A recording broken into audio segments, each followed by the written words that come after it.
Restlessness is taking over.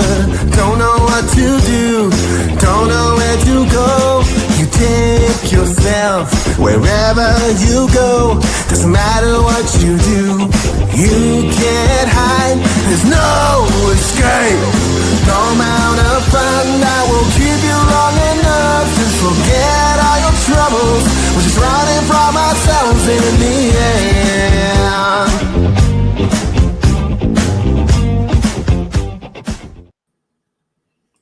Spark Infinity. Hope you're having a great day. Look who came back for part 2. It's Diane. How are you doing, Diane?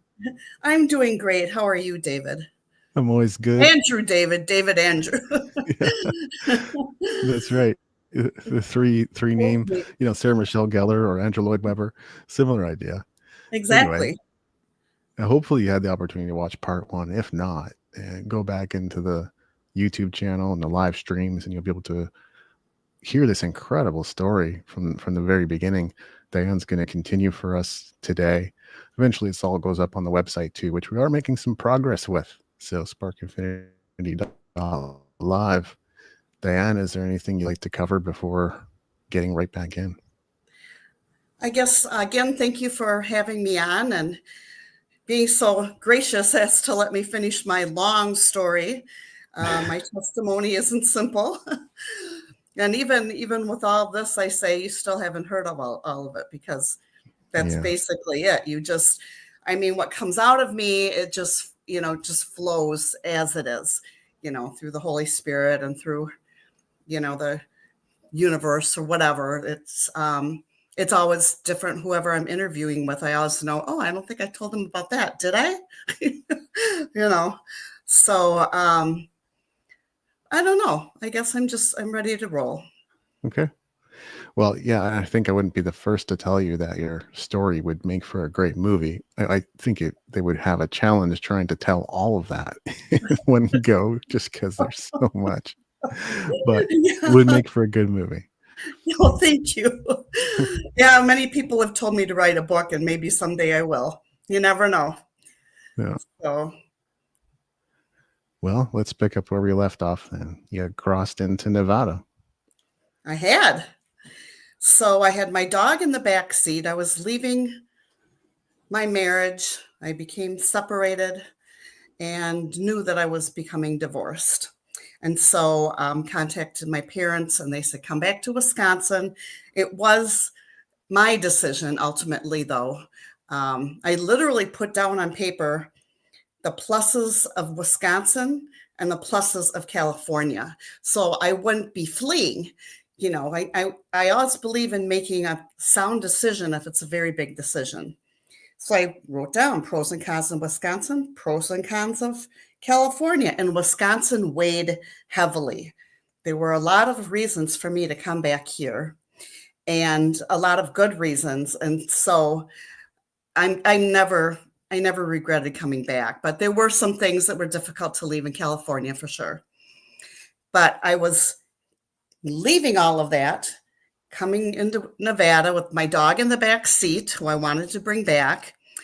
And because I was meeting my dad at the Stardust, I was in the parking lot and I thought, what am I going to do with my dog? Because it was over 100 degrees. I got my dog panting in the back seat the way it was. And I can't just leave. And I hadn't thought of that out. What am I going to do? And I can't leave my car running, worry about somebody taking my car. So I drove up to the Stardust. I just pulled into the valet, and guy opens my door, and I said, all I need to do is run in and meet my dad. He's going to meet me in the lobby. I don't know what to do with my dog.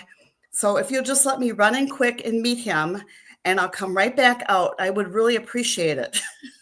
I had no money to tip the guy. I'm just begging him, basically, And he said, okay, go ahead, reluctantly.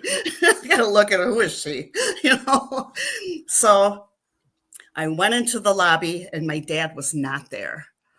And I thought, oh no, how long are they going to let my car wait, So looked around, went up to the desk, and I said to the guy, I said, I'm supposed to meet my dad right here in the lobby. Have you seen a man kind of hanging out or wandering around? So he said, is he kind of short and kind of squat? And I said, yeah, that's probably him. Oh, I think I know who he was. He went that way. He went into gamble. So I started walking towards, the gambling area. And just like that, there he was walking towards me, my dad. And so our goal was to drive back together, take turns driving, and come back to Wisconsin. But as I found out before I left California, as I found out that there was a leak in my radiator, as I had mentioned in the previous story. And so that was still a concern in my mind. The light had not come back on my car. So the red engine light was still off. And so we got in the car and we started traveling along, and we got right around Colorado. And let me back up. The whole way that we were going, the lights started coming on and we had to stop.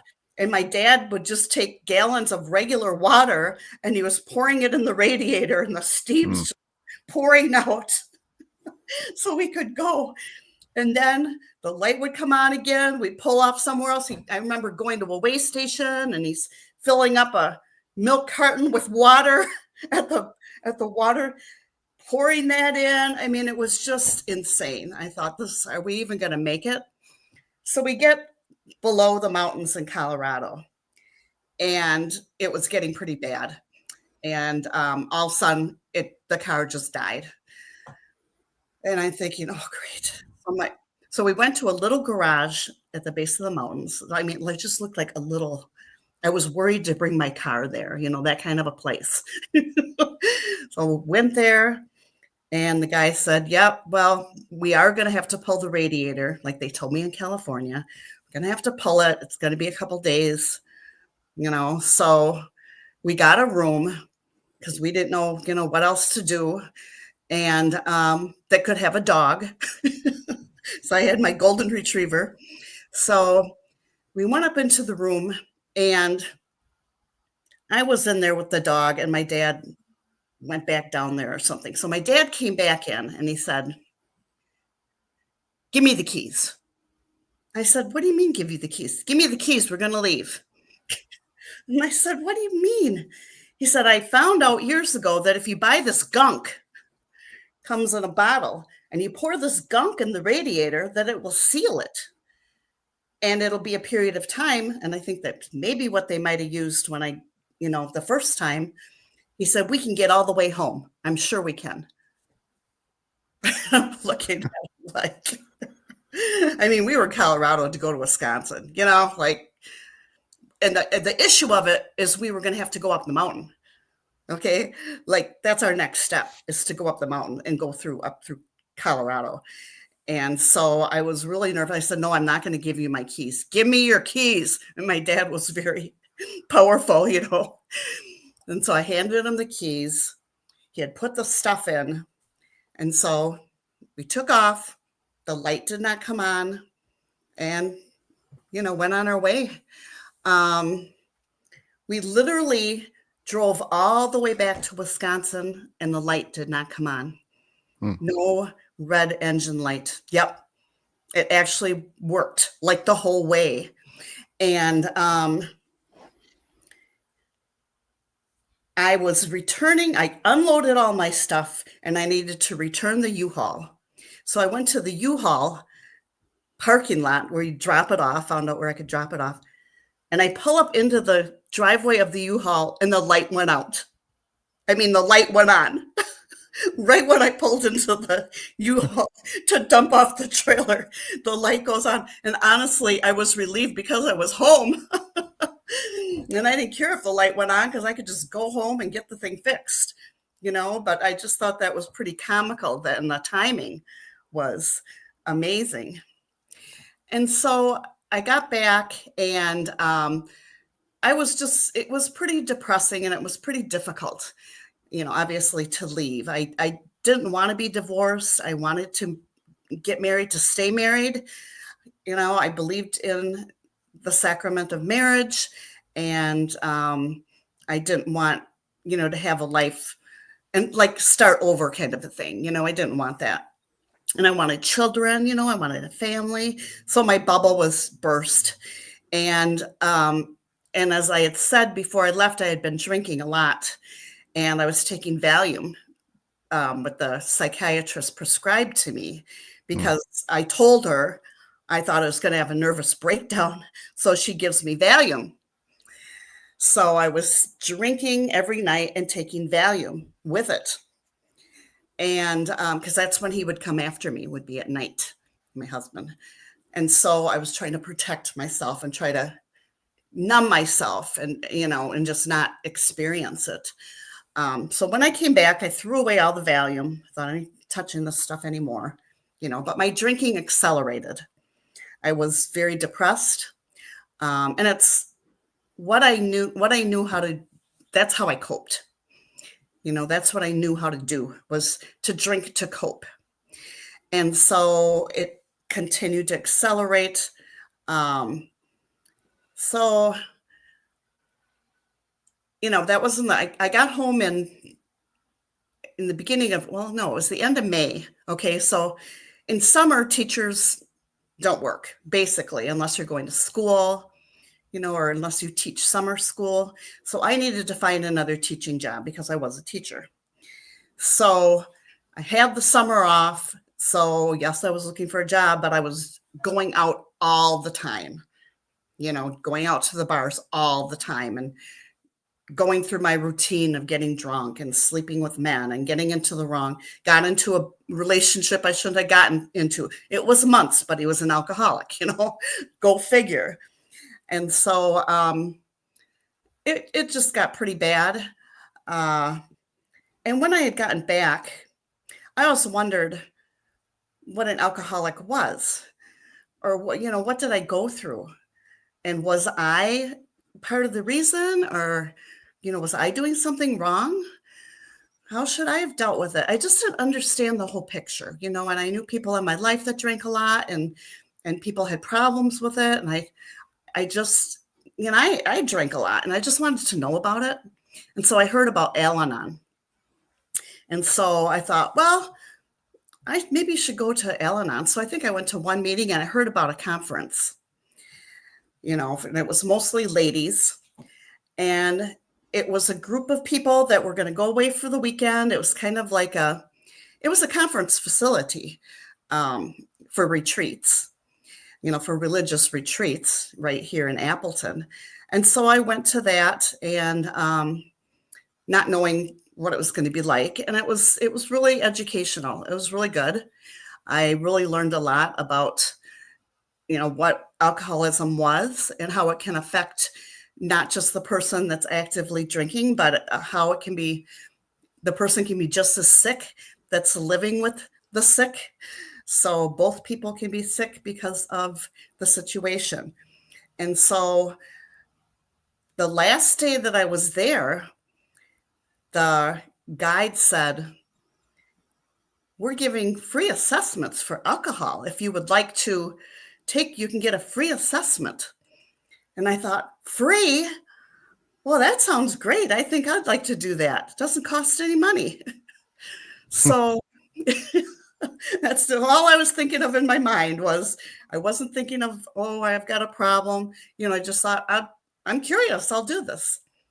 So I filled out the questionnaire.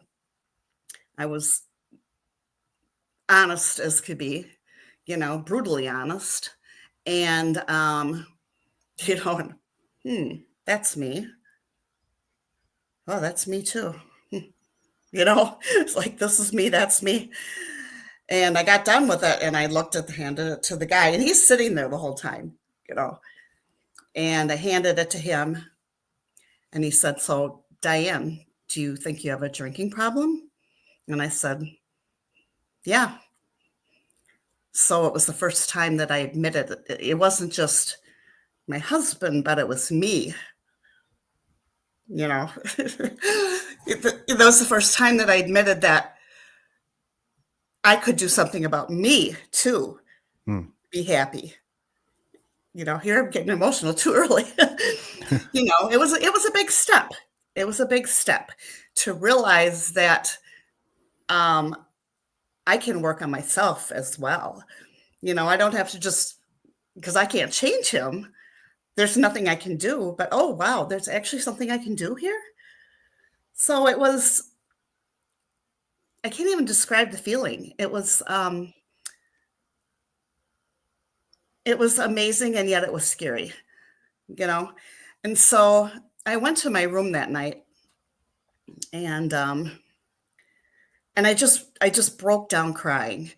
I just poured my soul out in my room. I was just grieving so heavily. And I was crying because I was blaming other people for my drinking. I drank because of you, and I drank because of this and this. And, when I was just angry, I was just angry.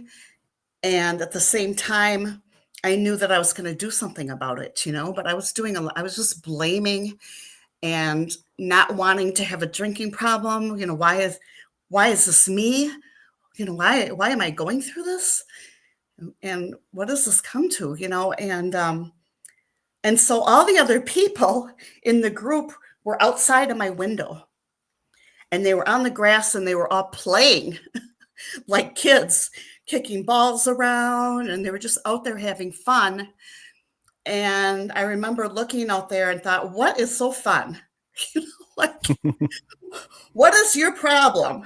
What you don't know about me, it's a pity pot. You don't know what's going on with me and you don't care, just kind of a thing. Because I was in my misery. And so I had a really hard time. So then all of a sudden there was a knock on my door. Diane, are you in there? I didn't answer. Diane, are you in there? Yes, I'm in here. Okay, well, will you open the door? No, I'd rather not open the door. We need you to open the door. I mean, they're worried about me. Okay, so I opened the door. We're all going to go eat dinner. Why don't you come with us? I don't want to do that. And I was just a mess, red face. I mean, I was just worn out. And I said, no, I don't want to do that. So then the others left. And then she said, would you like to come to the kitchen? I'll make you a sandwich. And I said, that sounds good. So I went in there and she made me a sandwich. And, the rest of the night was fine. I went into my room. I was exhausted and called it a night. And within a day, I was going to be leaving, to start my new life. And so I went to bed that night, and I think I went to bed early because, like I said, I was just worn out. And I woke up and I had this nightmare. And I dreamt that my parents were fighting. I was at the cottage, and my parents were screaming at each other, and they were drunk, and and I couldn't get into the cottage because the door was locked and I wanted to break it up, trying the door and the door is locked. And we hid a key up in the light. So I wanted to get a key, to get in. And I reached up and 3 keys fell down. And I looked and I said, 3 keys? Where'd those come from? There was always only 1. So my dad saw me open the door. What are you doing? And I said, what were these 3 keys? He said, I don't know. So that's weird. And then I woke up. That was it. But I was just in a real uncomfortable, feeling about, when you wake up from a nightmare and it seems like it was real, you're still in it. So I felt, horrible. And plus what I went through that night. So I went down the hallway, which was kind of like a dorm. Everybody had their rooms. And this lady was up and she was sitting on her bed. And I looked at her and she looked at me and she said, are you all right? And I said, no, I'm not. She said, why don't you come in? So I went in and I sat on her bed. She says, what's going on? I said, I just had a really bad dream. That's all. I just had a nightmare. So I kind of told her a little bit. There wasn't a lot to tell. And she said, okay. I said, I got to go to the bathroom. So That's it. Gotta go. And so used the restroom, going back to my room, and there she was still on her bed, and I waved to her. I said, thanks a lot. I appreciate it, because she made me feel better. And I went to my room. And when you go into your room, when you're going to go to sleep, you sit on your bed before you lay down. Just what you do. We don't think of it really, but that's pretty much what we do. We don't just think, we might once in a while throw ourselves on the bed, right? But it's kind of automatic that we sit and then we get in. So I sat on my bed, and it was dark. Just a second. This is always tough. I mean, it's tough, but it's good tough. But you'll see from my emotion that, it's something that happened. And I sat on my bed and there was light on the wall. It was dark. So the wall was dark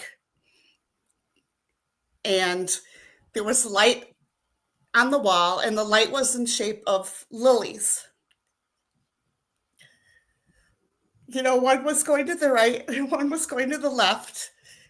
And there were leaves that came down like this. And I thought I was seeing things, I was like looking at it.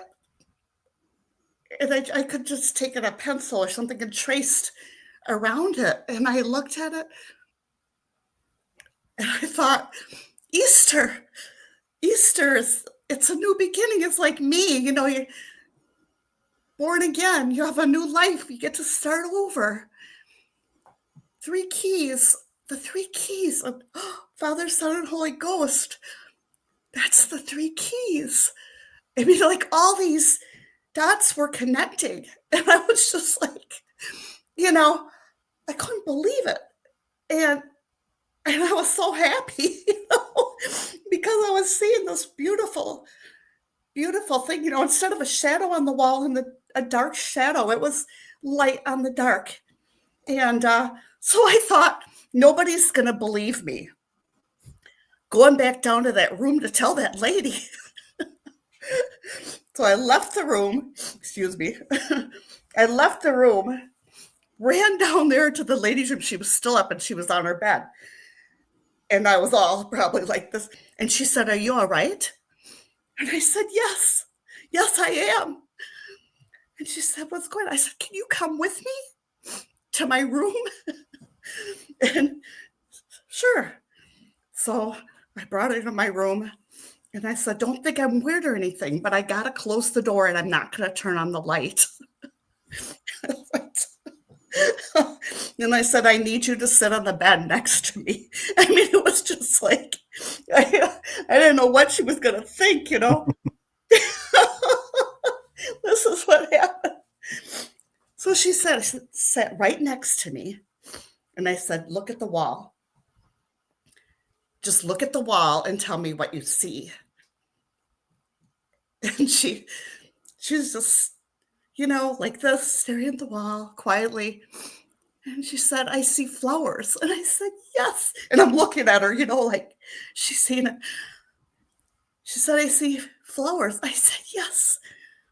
What kind of flowers do you see? And she said, they look like lilies. I said, yes, that's what I see.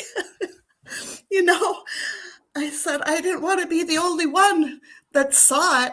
I wanted to share it with somebody. So you're my witness, So, so then she goes, it looks like it's coming from the window and through the curtains.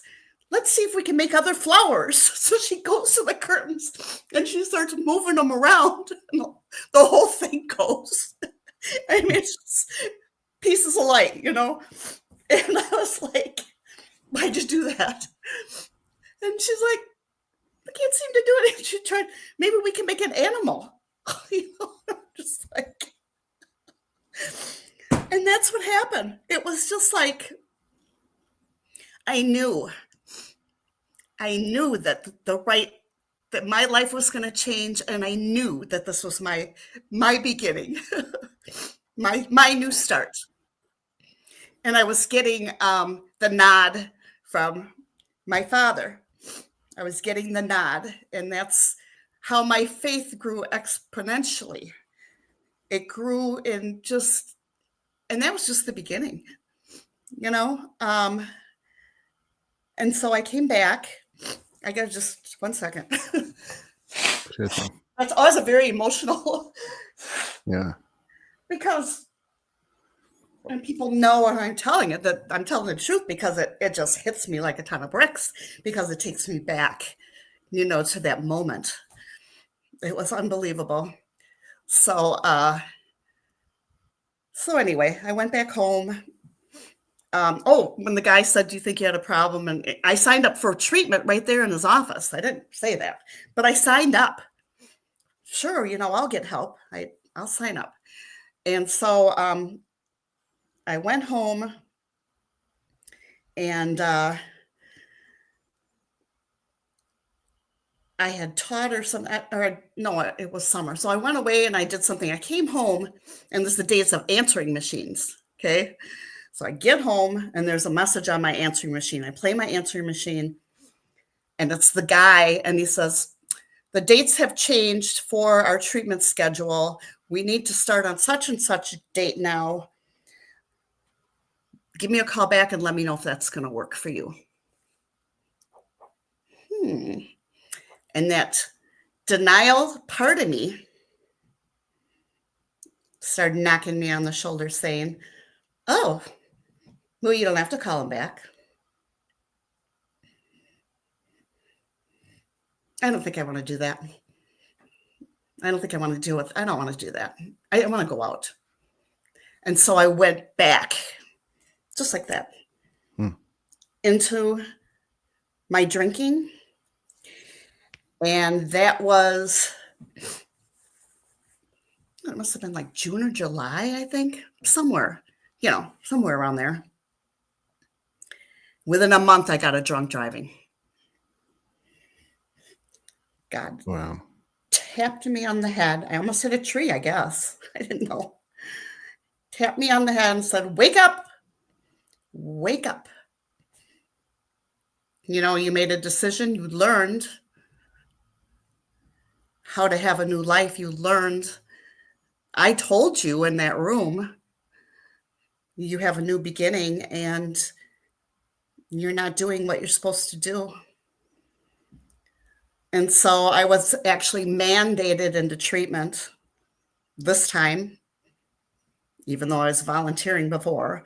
The court was ordering me to have treatment because I blew a 0.21. So I went through outpatient treatment, and I think it was like 3 times a week. And it was very vigorous. They were very harsh, to say the least. But I was very honest again, and I was just telling everything. A lot of people in the group did not want to be there, and I could see the denial, because that had been me, and they were still in it. And so anyway, so I did that, and I got sober and started my new life. I was, there's even more to the story, but before that, I was invited to a church, and a non-denominational church. I was raised in a Catholic church, but I didn't want to go back to that because it to me was too ritualistic for me.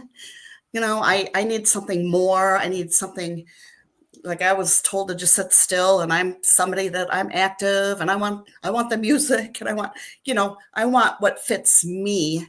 And when I was taken to that church, it was just like a revelation. Like, this is great. This is what I want right here, and so I just kept going, and my faith just grew and grew and grew, and my life just kept getting better and better. And then let's see. So that was like,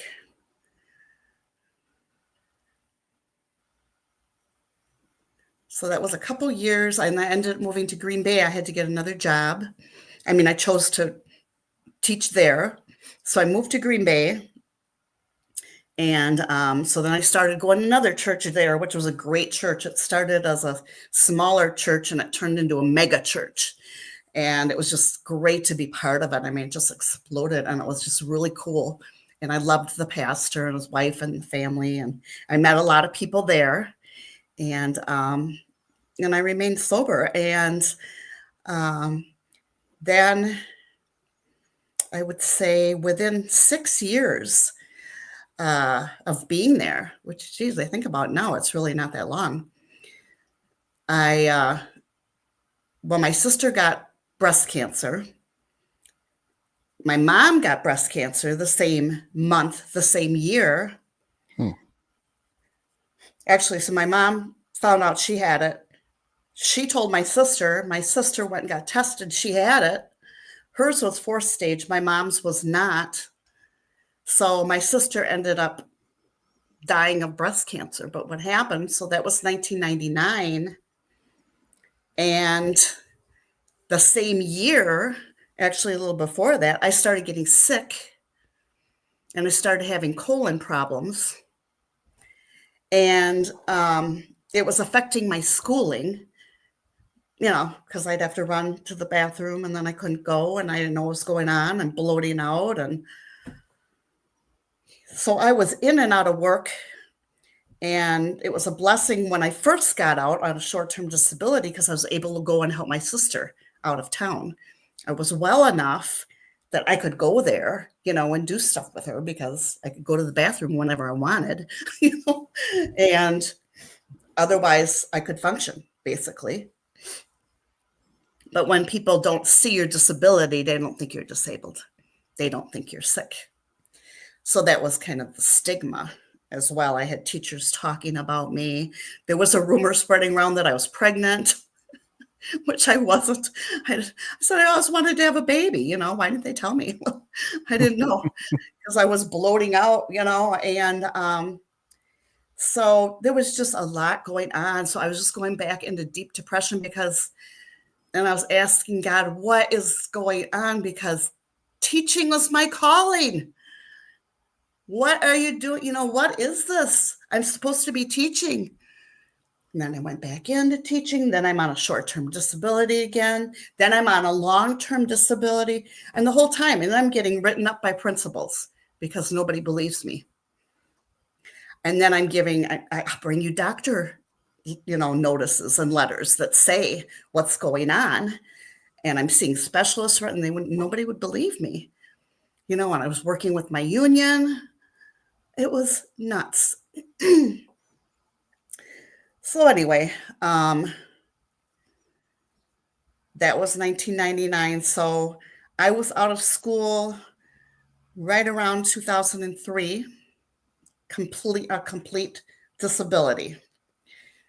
I had other stuff too. I had sinus problems. I had sinus surgeries. I had a parasite from a well. You name it, like everything was bombarding me. So my depression was just getting so bad because I wasn't getting to be me. I had become this sober, wonderful, happy person. And all of a sudden my whole life is flipping again in another way. And so long story short, in 2009, I had a major thing happen and I was hemorrhaging and went to a specialist and he said, I can take care of this for you. He was a rectal surgeon. So I went and I had major surgery and I had 18 inches of my colon removed. And I've been great ever since. And it was just a miraculous surgery. I know. It was just miraculous. And, I felt good. And but it was kind of like in the meantime, in the midst of all of it, I was an antique dealer. I was working retail and clothing. I was doing all these things because I wanted to work.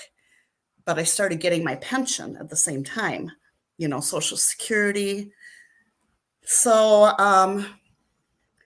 in 2009, I had the major surgery, and then I just started working in more. I'm mostly focused on being an antique dealer. So I was renting spaces in like 5 stores in Green Bay. I was running all over and making money that way. And I loved it. I just loved it. I kind of was doing a little bit of that on the side when I was teaching. My mom and my sister taught me how to do it. So I enjoyed it. And so, and when I was a teacher, I did community theater on the side because I always still loved theater and I always wanted to be an actress. So I got it that way. And so I had heard on the radio an audition for Actors, Models, and Talent for Christ, AMTC. I was getting ready one morning and listening to the radio in the bathroom, and I heard auditions for AMTC. And I was like, a Christian actor? What is that? And so I had gone to one of the antique stores that day, and I was working on some stuff. And when I was in there, I thought, oh, they had that audition today. I forgot about it. I didn't put it on my calendar. And I thought, oh, I really wanted to try that. So I got online right in the store, and you could make an appointment. So right in the store, I made an appointment, and it put me down for 10 in the morning. Well, it was 1 in the afternoon.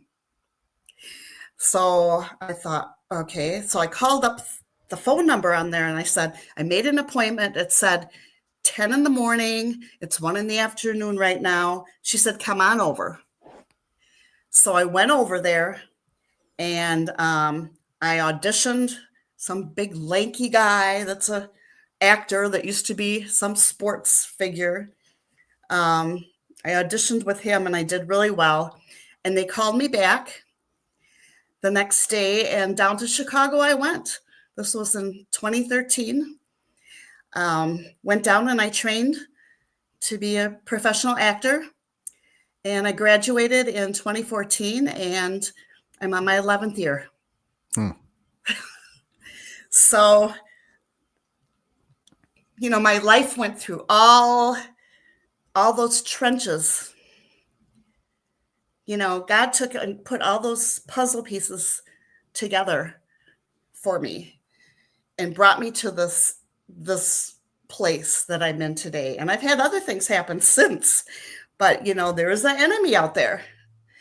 And I even feel now that I'm a Christian actress, I get attacks in other ways more often. But I've prevailed. I've been in 2 car accidents.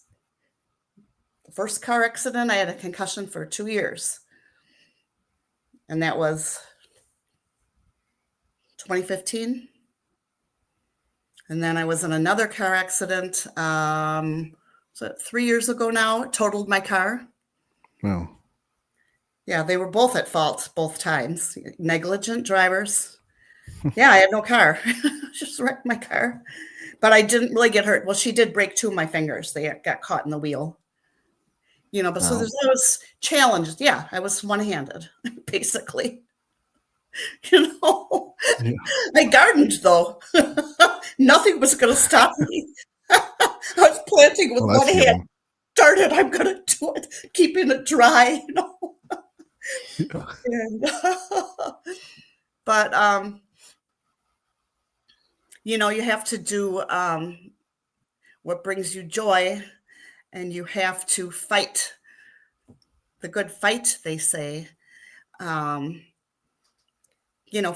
Focusing, they all say, focus on your blessings. You do. You have to focus on your blessings. What good came out of it? Well, I didn't lose my leg in the car accident. I didn't lose a limb. I'm not dead. I needed to look, and sometimes it was hard to look at those things when I have 2 fingers that aren't working. You feel sorry for yourself. You're mad because, I can't carry my boxes and do my antique work. I can't, do the things I usually can with my right hand. And,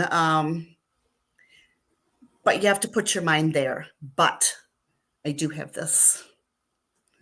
Oh, I can't carry the laundry basket down and do my laundry because I don't have two hands. Yes, you can. Put my clothing in a duffel bag, whipped it over my shoulder, and went down to the basement.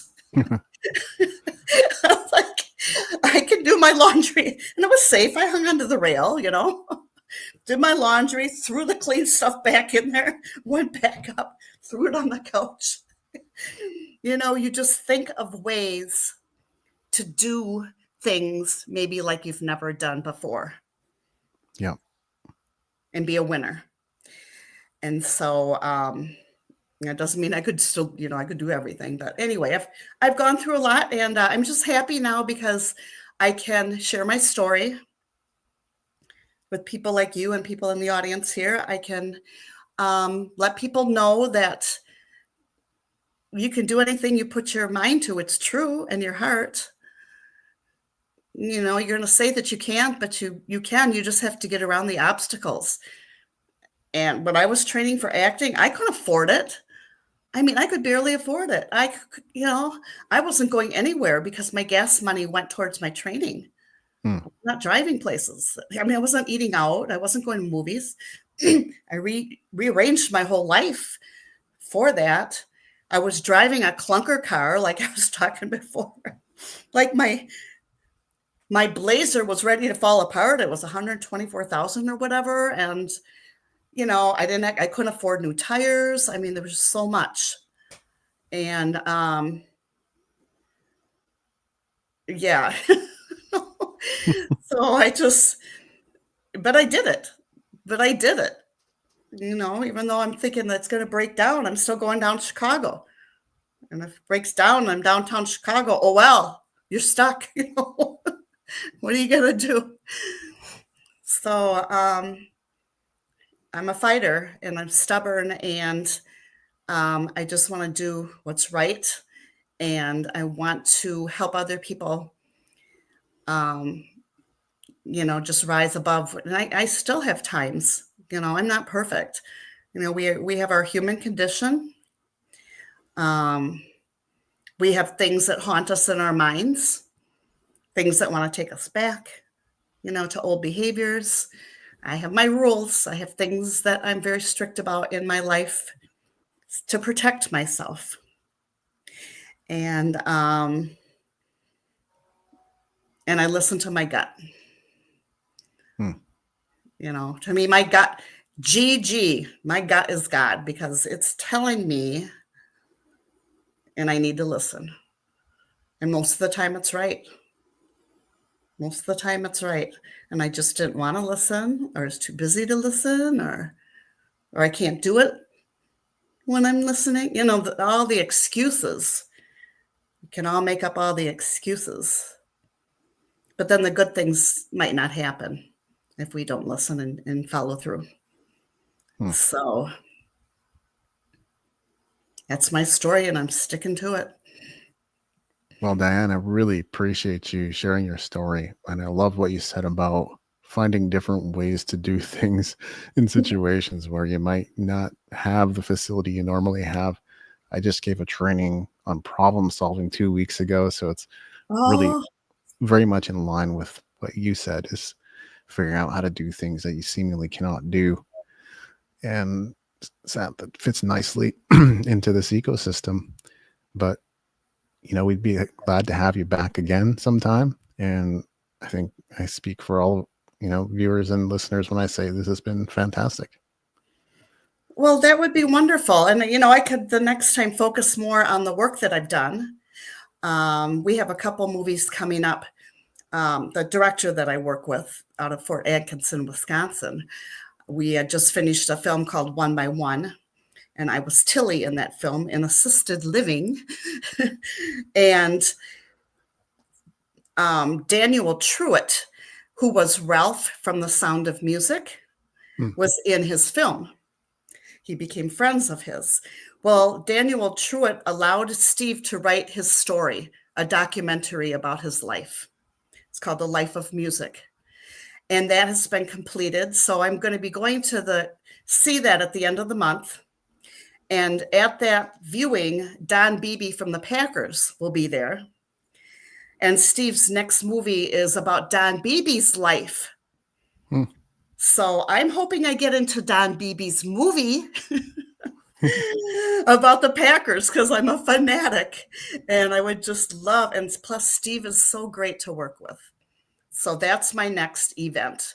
But yeah, I would love to share more about, what I do with my films and things like that. Okay. Well, there you go. There's a little preview. It's a preview. Yeah. Yeah, we can get into more detail next time. That's Okay. great.